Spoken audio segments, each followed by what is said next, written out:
আসসালামু আলাইকুম প্রিয় দর্শক, আমার আজকের recipe healthy, tasty, immunity booster and super delicious বাদাম মিল্কশেক। এটা গরমের সময় শরীর যেমন ঠান্ডা রাখবে, আবার তেমনই ইমিউনিটি বাড়াতে সাহায্য করবে। কিভাবে তৈরি করবেন এই বাদাম মিল্কশেক আজকে পুরো ভিডিওতে আপনাদেরকে সব দেখিয়ে দেব। আর প্রথম থেকে শেষ পর্যন্ত ধৈর্য সহকারে দেখতে থাকুন। বাদাম মিল্কশেক তৈরি করার জন্য লাগবে দুধ। এখানে আমি 1 লিটার পরিমাণ দুধ নিয়েছি। আপনারা আপনাদের প্রয়োজন অনুযায়ী দুধটা বাড়িয়ে কমিয়ে নিতে পারেন। তো এখানে আমি দুধটাকে প্রথমে জাল করে নেব। তো কুসুম গরম থাকা অবস্থায় এখান থেকে কিছুটা পরিমাণ দুধ আমি উঠিয়ে রাখবো, মানে হাফ কাপ পরিমাণ দুধ উঠিয়ে রাখবো, সেটা পরে ব্যবহার করব। তারপরে এটাকে খুব ভালোভাবে জাল করে নেব, মানে কিছুটা ঘন করে নিতে হবে। চুলার আঁচ মিডিয়াম টু হাই ফ্লেমে রেখে এটাকে অনবরত নেড়ে চেড়ে রান্না করে নিতে হবে। খেয়াল রাখতে হবে দুধটা বলক এসে যাতে পড়ে না যায়। দুধটা যখন কিছুটা গরম হয়ে আসবে, মানে কুসুম গরম, তখন এর থেকে আরও কিছুটা দুধ এই বাদামের মধ্যে দিয়ে দেব। মানে আমি এই বাদামটাকে এখন ব্লেন্ডার করে নেব। চাইলে আপনারা পানি দিয়ে ব্লেন্ডার করে নিতে পারেন, তবে দুধ দিয়ে ব্লেন্ডার করলে এই বাদাম মিল্কশেকের টেস্ট আরও বহুগুণে বেড়ে যায়। এখন দুধটা জাল হতে থাক, আর এইদিকে আমি বাদামটাকে ব্লেন্ডার করে নিচ্ছি।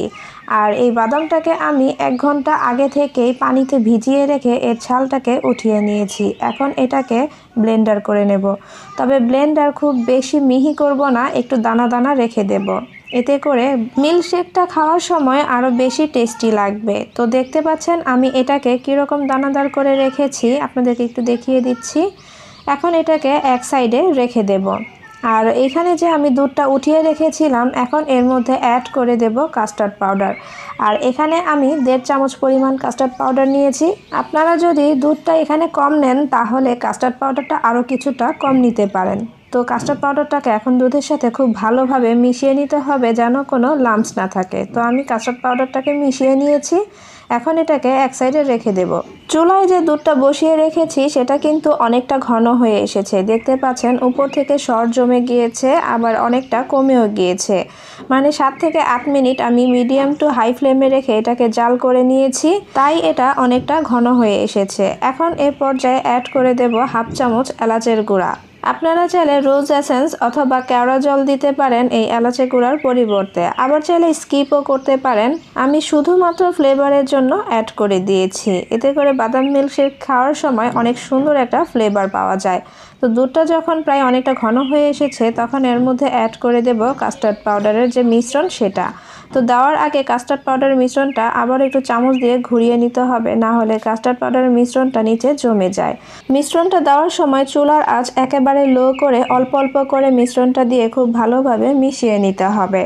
আর নয়তো বা আরেকটা কাজ করতে পারেন, দেওয়ার সময় চুলার আঁচ একেবারে বন্ধ করে দিয়ে মিশ্রণটা দিয়ে খুব ভালোভাবে মিশিয়ে তারপর চুলাটা ধরিয়ে দিয়ে আবারও জাল করে নিতে পারেন।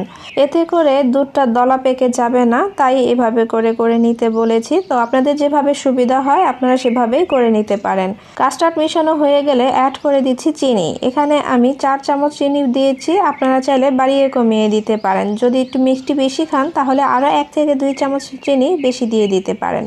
দিয়ে এটাকে খুব ভালোভাবে মিশিয়ে নিতে হবে, আর অপেক্ষা করতে হবে চিনিটা মেল্ট না হওয়া পর্যন্ত। আরও কিছুক্ষণ মানে জাল করে নিতে হবে। টোটাল আপনার 10 থেকে 15 মিনিটের ভিতরেই এই মিল্কশেকটা সুন্দরভাবে রান্না হয়ে যাবে। চিনিটা মেল্ট হয়ে গেলে এ পর্যায়ে অ্যাড করে দেব বাদাম। যে বাদামটা আমি পেস্ট করে রেখেছিলাম, সেই বাদামের পেস্ট এখন দিয়ে এটাকে আরও কিছুক্ষণ রান্না করে নিতে হবে। আমি যেভাবে ধাপে ধাপে মিল্কশেকটা তৈরি করে নিচ্ছি, আপনারাও চেষ্টা করবেন ঠিক সেইভাবেই মিল্কশেকটা তৈরি করে নিতে। এতে করে বাদামের মিল্কশেকটা খেতে কিন্তু অনেক মজাদার হয়। এই মিল্কশেকটা সুপার টেস্টি করার জন্য এখানে আমি নিয়েছি কিছু ড্রাই ফ্রুটস। এখানে আমি কাঠবাদাম, কাজু বাদাম, পেস্তা বাদাম কুচি করে নিয়েছি। আর এখান থেকে আমি 1 থেকে 1.5 চামচ পরিমাণ করে এই মিল্কশেকের মধ্যে দিয়ে কিছুক্ষণ আরও রান্না করে নেব। আর বাকি কিছুটা রেখে দেব পরিবেশনের সময় গার্নিশ করার জন্য। দিয়ে এটাকে কিছুক্ষণ রান্না করে নিতে হবে, মানে আরও 2 থেকে 3 মিনিট রান্না করে নিলেই কিন্তু এটা খুব সুন্দরভাবে তৈরি হয়ে যাবে। তো দেখতে পাচ্ছেন এটা খুব সুন্দরভাবে তৈরি হয়ে গিয়েছে। এই পর্যায়ে আমি এটাকে নামিয়ে নেব, কারণ ঠান্ডা হওয়ার পরে এটা আরও কিছুটা ঘন হয়ে যাবে। নামিয়ে এটা আমি একটা সার্ভিং ডিশে ঢেলে নেব। নামিয়ে এটাকে অনবরত নেড়ে চেড়ে ঠান্ডা করে নিতে হবে।